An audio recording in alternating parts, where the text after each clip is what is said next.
mobility skills or handling techniques. And you guys again practiced this the other day or last week on an open lab, I guess it was. And did you guys learn how to kind of facilitate someone through those positions? Mm-hmm. So the key with facilitating someone through those positions is before you can move an area, you need to weight shift off of it. Simple, right? So if I am going to move this leg, I have to weight shift over to this so it frees up this leg to move. So when I'm moving someone through different developmental positions, I'll use the same principle. And I'll create pressure in certain areas to help me to move them. So let's say I have somebody who's prone. I'm going to have somebody here who's prone. And I want them to get into prone on elbows and then quadruped. So who wants to play now?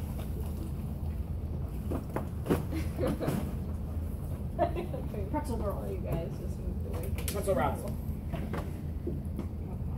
So prone. You might want to face this way. So again, remember, before she can move an area, she has to be unweighted from that area. Where I put my hands and the type of pressure that I give through my hands tells her different things. I can be saying move here, lift here. I could be saying weight bear here, co-contract here, or I could be weight shifting her. And how I use my hands cues her body and her what I want her to do, okay? So if I want her, for example, to come up prone on elbows, I want to kind of bring up my hands this way. So I'm cueing her, you're coming up and I'm going to weight bear this way, but you're going to put your weight here. So I'm shifting her weight back and saying, come on up, okay? So what we're going to do is go up one arm at a time. Okay, so we're going to bring this arm up first. So I'm going to weight shift you over and cue you to bring this arm up and under you. You ready? Okay, so 1, 2, 3. Okay, and I assist her. Now you're going to weight shift over here. 1, 2, 3. And I'm stimulating her pecs, pulling with my fingers. Will their arms ever slide out? Sure they can. That's why you're here to assist. Oh, okay. Okay. So let's go back down. And you're putting cueing on the top of her shoulders, right? I'm taking, I don't mean to give you the finger, I'm taking this finger and I'm pushing on her pecs. Okay, but are you using your forearm and putting... I'm putting pressure down in here with my forearm. Okay. So again, I'm going to bring this arm up and under first. So first I got to weight shift her over, and then I'm going to cue, pull this arm up and under. Now I'm going to weight shift her back, pull this up and under. And I don't know how else to say it, but just with my fingers, she knows what I want her to do. Do you know what I want you to do? Mm-hmm. Maybe. I also hear you saying what you want to do. Chosen more wisely. I mean, with your hands, you are. I definitely feel that you want me to get up. Move this part up, and this part down. Yeah. Okay. So that would be one way to get her up into prone on elbows, and that's making her move and do the movement. I can yank her up into that position. So go down, which is what I don't want to do. So on 3, you're going to pull your arms up underneath you. 1, 2, 3. I mean, I could do that too. I think one is a little bit more normal movement than you know, but maybe for her that's how she pops up there. So if one is not working, you can do the other. Again, I'm giving her the cue. This is coming up. The weight is shifting back. Okay, with my hands. So I'm not just saying move this, move that, slap in different places. I'm giving her cues. Weight bear here, lift up here, shift back this way with my hands. Okay. Now if I want her to come back on her knees, I have to do the same thing, right? Now I can bring her up square, and babies do that, adults do that, children do that. They just kind of back up, and that's okay.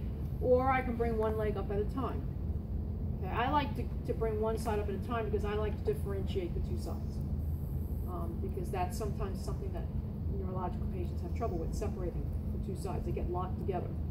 Okay, so I'm going to demonstrate first one leg at a time, and then I'll show you how to just do both together. Okay.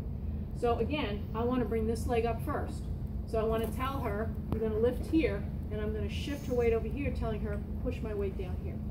Okay? So I want to try and stimulate her hip flexor on this side to flex up the hip. Okay.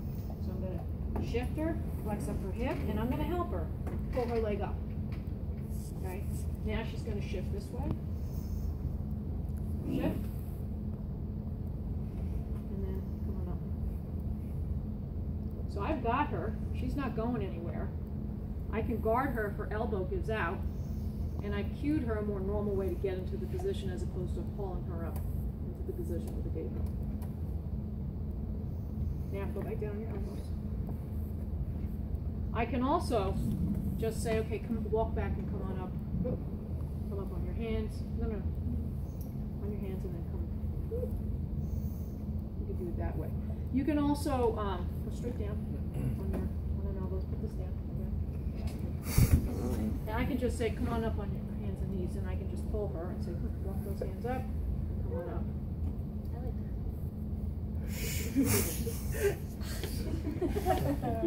Now, from this position to get up into kneeling, and now an older person, this can be difficult, but the first way is I would just have her walk back till she's heel slitting, put her hands on her legs, and just kind of come on up. I'm cueing her in her glutes. Turn that way. Go back down. Heel slitting. Here, we're sitting. I'm trying to get out of everybody's way. So now you're going to come on up. So I'm going to lift here. Come on up.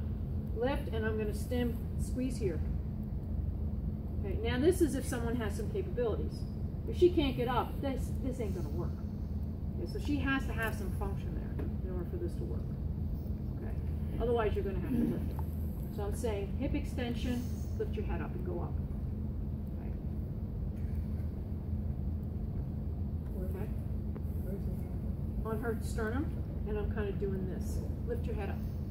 So on 3, I want you to lean forward, lift your head up, squeeze. Okay.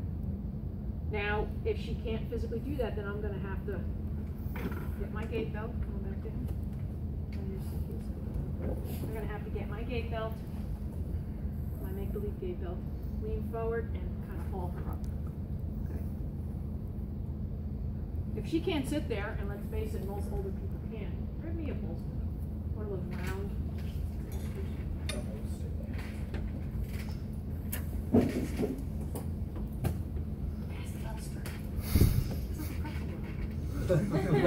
I can have her sit back on a bolster.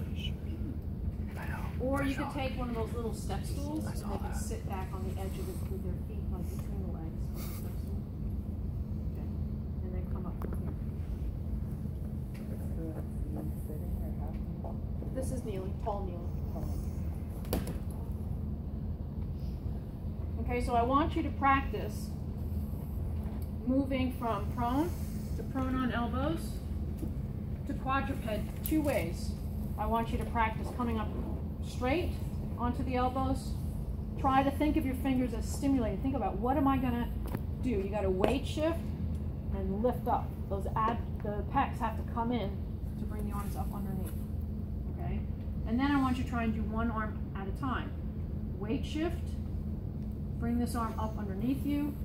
Weight shift, bring this arm up underneath you. Think about what you're cueing and what muscles you want to work. Okay? Then bring her back into quadruped.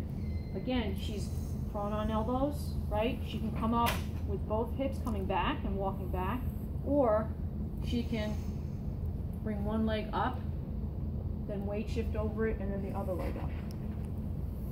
Okay? Again, now we're stimulating hip flexor. Weight bearing, stimulate lift. Weight bearing, stimulate lift. Okay? Okay.